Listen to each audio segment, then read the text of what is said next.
Ya, assalamualaikum warahmatullahi wabarakatuh. Malam ini kami kedatangan pakar ekonomi.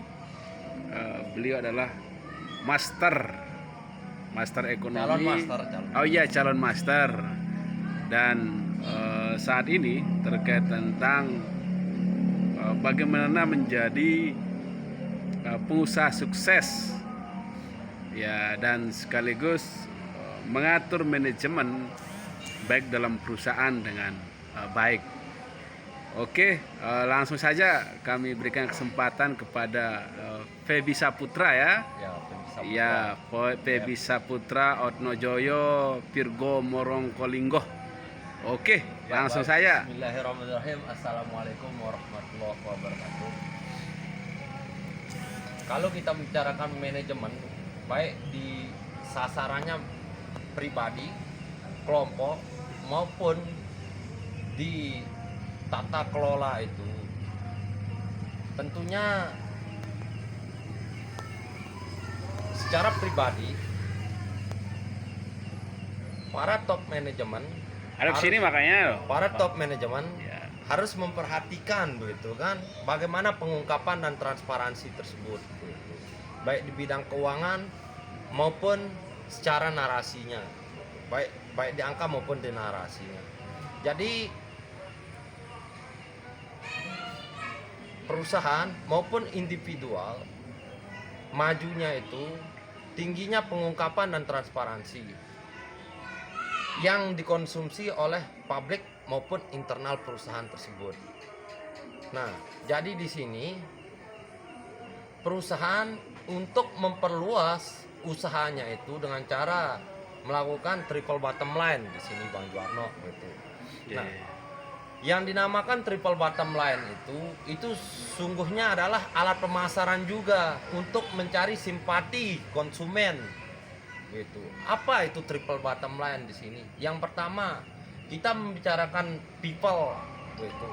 People itu perusahaan maupun individual itu ketika dia melakukan sentuhan sosial kepada masyarakat maupun ke masyarakat bawahnya, di sana dia akan image-nya itu akan naik. Itu yang pertama. Terus yang kedua, umur dari perusahaan itu akan naik dia begitu Bang. Sebentar dulu. Iya. Triple bottom apa tadi? Triple bottom line. Ya, triple bottom line ini sejenis apa dia ini? Ya. Apakah sejenis makhluk halus, gaib, atau sejenis pisang-pisangan atau buah-buahan? Coba seperti apa maksudnya triple bottom line ini? Triple bottom line itu adalah gitu tanggung jawab sosial perusahaan gitu. Atau biasa disebut CSR-nya. Tetapi di sini ada terjadinya kontemporer di akuntansi keuangan itu sehingga dia lengkap gitu. Di sana ada sentuhannya people, ada sentuhannya lingkungan dan planet. Nah, jadi kita bahas pertama ya Bang Juwarno ya. Nah, jadi people ini perusahaan melakukan sentuhan terhadap people. Contoh kecil, perusahaan melakukan santunan terhadap anak yatim, otomatis di sana akan menaikkan image perusahaan begitu Bang Juwarno. Nah, contohnya seperti apa? Simpati masyarakat terhadap perusahaan tersebut. Oh, perusahaan tersebut sering memberikan santunan terhadap anak yatim. Nah, di sini tentunya konsumen akan bersimpati untuk baik menabung maupun meminjam kalau di perusahaan jasa, di jasa keuangan gitu. Contohnya di perbankan. Bagaimana Bang Juwarno? Apakah ada pertanyaan lagi? Apakah kemudian terkait tentang manajemen yang Bapak maksud itu, apakah sama dia antara perusahaan dan usaha pribadi? Oke. Yang tidak sejenis perusahaan. Jadi kalau kita betul-betul mengetahui manajemen begitu kan, tentunya hanya aturan yang membedakan Bang Juwarno. Baik secara pribadi maupun di perusahaan-perusahaan yang lain, regulasi yang membedakan.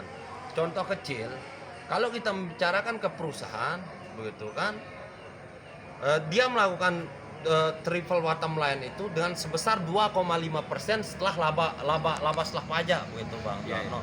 Nah, kalau kita lari ke pribadi begitu kan, memang aturannya 2,5% secara aturan di syariat Islam. Tetapi di sini gitu kan, perlu kita ketahui triple bottom line ini adalah sangat berkaitan erat dia dengan keberlanjutan perusahaan tersebut Bang Jarno gitu.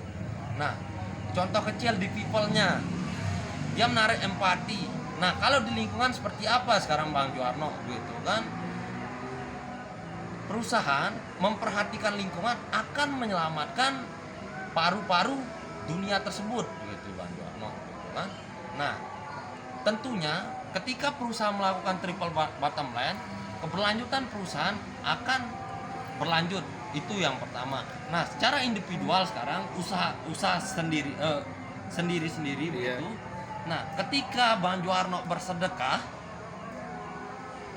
Bang Jarno, ketika Bang Jarno bersedekah begitu, apakah secara nurani akan menambah rezeki Bang Jarno atau tidak? Ini sebuah pertanyaan. Coba saya tanya Bang Jarno. Ya, kalau begitu, kalau disederhanakan antara usaha perusahaan dengan individual, ini seperti apa dia ini terkait tentang manajemen triple bottom line itu? Jadi intinya gitu kan, kaitannya antara manajemen perusahaan dengan individual usaha yang dilakukan oleh per orang begitu kan. Kenapa dia harus melakukan triple bottom line?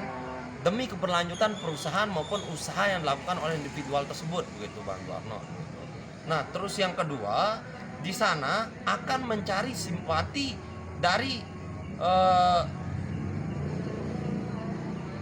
konsumen dan banyak yang ingin bekerja sama dengan perusahaan maupun individual usaha tersebut begitu. Oke, kalau begitu itu aja dulu. Ya. Nanti kita akan lanjutkan di channel berikutnya karena ini sangat menarik ketika kita berbicara tentang persoalan ekonomi.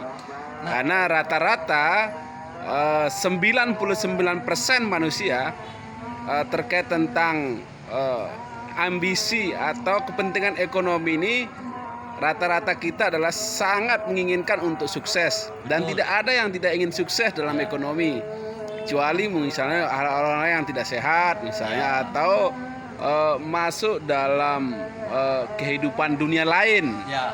Nah, tapi kalau masih dalam situasi ini, saya kira normal-normal saja. Rata-rata kita akan mengejar tentang bagaimana kesuksesan itu sendiri. Oke, Bung Febi ditahan dulu. Nanti kita lanjutkan di channel-channel berikutnya sehingga publik dalam hal ini sangat tercerdaskan dengan penjelasan-penjelasan Bung Febi ini.